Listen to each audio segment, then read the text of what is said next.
Operation சிந்து நடவடிக்கையில் DRDO எனப்படும் பாதுகாப்பு ஆராய்ச்சி மற்றும் மேம்பாட்டு அமைப்பில் தயாரிக்கப்பட்ட ஆயுதங்கள் முக்கிய பங்காற்றியதாக மத்திய பாதுகாப்புத்துறை அமைச்சர் ராஜ்நாத் சிங் தெரிவித்துள்ளார். பாதுகாப்பு ஆராய்ச்சி மற்றும் மேம்பாட்டு அமைப்பின் 68வது நிறுவன தினம் இன்று கொண்டாடப்படுவதையொட்டி விஞ்ஞானிகளுக்கும் அவர்களது குடும்பத்தினருக்கும் பாதுகாப்புத்துறை அமைச்சர் ராஜ்நாத் சிங் வாழ்த்து தெரிவித்துள்ளார்.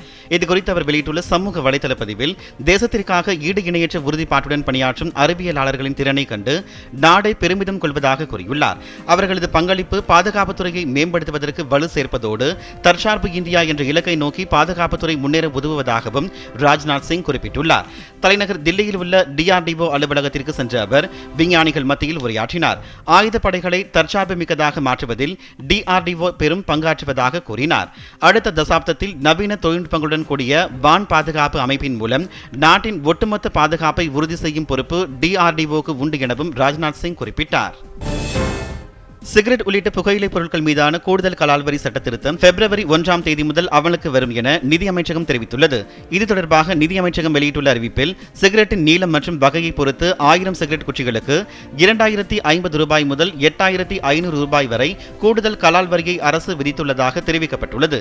இந்த வரி புகையிலை மற்றும் அதுபோன்ற பொருட்களுக்கு தற்போது விதிக்கப்படும் 40% சரக்கு மற்றும் சேவை வரிக்கு மேலதிகமாக விதிக்கப்படும் என்றும் நிதி அமைச்சகம் குறிப்பிட்டுள்ளது. மத்திய அரசு கொண்டு வந்துள்ள புதிய கலால் வரி சட்ட திருத்தத்தால் சிகரெட் மற்றும் புகையிலை பொருட்களின் விலை உயரவுள்ளது குறிப்பிடத்தக்கது.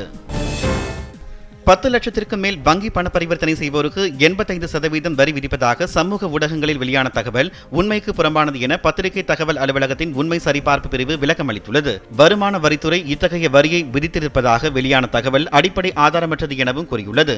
10 லட்சம் ரூபாய்க்கு மேல் பண பரிவர்த்தனை செய்வோருக்கு வரி விதிப்பதற்கான அம்சங்கள் எதுவும் வருமான வரி சட்டத்தில் இடம்பெறவில்லை என்றும், இதுபோன்ற போலியான தகவல்கள் குறித்து விழிப்புடன் இருக்குமாறும் உண்மை சரிபார்ப்பு பிரிவு வலியுறுத்தியுள்ளது. தமிழ்நாட்டில் நிதி நிர்வாகமும் சரியில்லை, நீதி நிர்வாகமும் சரியில்லை என பாஜக மாநில தலைவர் நயினார் நாகேந்திரன் விமர்சித்துள்ளார். திருநெல்வேலியில் 6 கோடி ரூபாய் மதிப்பிலான பாலத்திற்கு அடிக்கல் நாட்டிய அவர் பின்னர் செய்தியாளர்களிடம் பேசினார். அப்போது சட்டப்பேரவை தேர்தலுக்கு பிறகு நிச்சயம் ஆட்சி மாற்றம் ஏற்படும் என்றார். தமிழகத்தில் செயல்படுத்தப்படும் அனைத்து திட்டங்களுக்கும் 60% நிதி மத்திய அரசால் வழங்கப்படுவதாகவும் கூறினார். நிதி நிர்வாகம் மோசமாக இருப்பதாக விமர்சித்த நயினார் நாகேந்திரன், தனியாரிடம் கடன் பெற்றாவது பொங்கல் பண்டிகைக்கு பரிசு தொகுப்பு வழங்க தமிழக அரசு முயற்சி மேற்கொள்ள வேண்டும் எனவும் கேட்டுக்கொண்டார். பொங்கல் தொகுப்பு மக்களுக்கு பலன் அளிக்கக்கூடியதாக இருக்க வேண்டும் என பாஜக மூத்த தலைவர் தமிழிசை சவுந்தரராஜன் வலியுறுத்தியுள்ளார். வாஜ்பாய் பிறந்தநாளையொட்டி சென்னை KK நகரில் அக்கட்சி சார்பில் நடைபெற்ற நலத்திட்ட உதவி வழங்கும் விழாவில் அவர் கலந்து கொண்டார். பின்னர் செய்தியாளர்களிடம் பேசிய தமிழிசை சவுந்தரராஜன், தூய்மை பணியாளர்கள், செவிலியர்கள், இடைநிலை ஆசிரியர்கள், பகுதி நேர ஆசிரியர்கள் என பல்வேறு தரப்பினரும் சாலையில் இறங்கி போராடுவதை சுட்டிக்காட்டினார். வெல்லும் பெண்கள் என மாநாடு நடத்திய திமுக ஆட்சியின் அவலத்தை சொல்லும் பெண்களாக தூய்மை பணியாளர்கள் மாறியிருப்பதாக தமிழிசை சவுந்தரராஜன் விமர்சித்தார். ரஷ்யாவில் புத்தாண்டு கொண்டாட்டங்களின் போது உக்ரைன் அடுத்தடுத்து நடத்திய ட்ரோன் தாக்குதலில் 24 பேர் உயிரிழந்தனர். ரஷ்யாவின் கட்டுப்பாட்டில் உள்ள கெர்சன் பிராந்தியத்தில் 2 ஹோட்டல்களில் நடைபெற்ற புத்தாண்டு கொண்டாட்டங்களின் போது உக்ரைன் சார்பில் அடுத்தடுத்து 3 ட்ரோன்கள் மூலம் தாக்குதல் நடத்தப்பட்டது. இதில் 24 பேர் உயிரிழந்தனர், 50க்கும் மேற்பட்டோர் படுகாயமடைந்தனர். இந்த தாக்குதல் குறித்து ரஷ்ய ராணுவ அமைச்சகம் வெளியிட்டுள்ள செய்திக்குறிப்பில், நேற்றிரவு புத்தாண்டு கொண்டாட்டங்களின் போது நடத்தப்பட்ட உக்ரைனின் 168 ட்ரோன் தாக்குதல்களை ரஷ்ய வான் பாதுகாப்பு அமைப்பு இடைமறித்து அழித்ததாக கூறியுள்ளது. இந்த ட்ரோன் தாக்குதல் அச்சம் காரணமாக மத்திய மற்றும் தெற்கு ரஷ்யாவில் அமைந்துள்ள பல்வேறு விமான நிலையங்கள் மூடப்பட்டுள்ளன. தில்லியில் நடைபெற்ற தேசிய கால்பந்து போட்டியில் வெற்றி பெற்று கோப்பையுடன் திருப்பூர் திரும்பிய வீரர்களுக்கு ரயில் நிலையத்தில் உற்சாக வரவேற்பு அளிக்கப்பட்டது.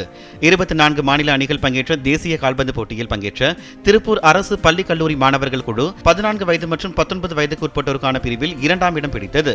வெற்றி கோப்பையுடன் திருப்பூர் திரும்பிய மாணவர்களுக்கு அவர்களது பெற்றோர்களும் நண்பர்களும் பெருமளவில் கூடி மேலதாளம் முழங்க உற்சாகமாக வரவேற்றனர். அரசு பள்ளி கல்லூரி மாணவர்கள் சுமார் 60 பேருக்கு இலவசமாக பயிற்சி அளித்து தேசிய கால்பந்து போட்டியில் கோப்பை வெல்ல உதவிய பயிற்சியாளர் அருண் பிரகாஷுக்கு மாணவர்களின் பெற்றோர் வாழ்த்து தெரிவித்தனர்.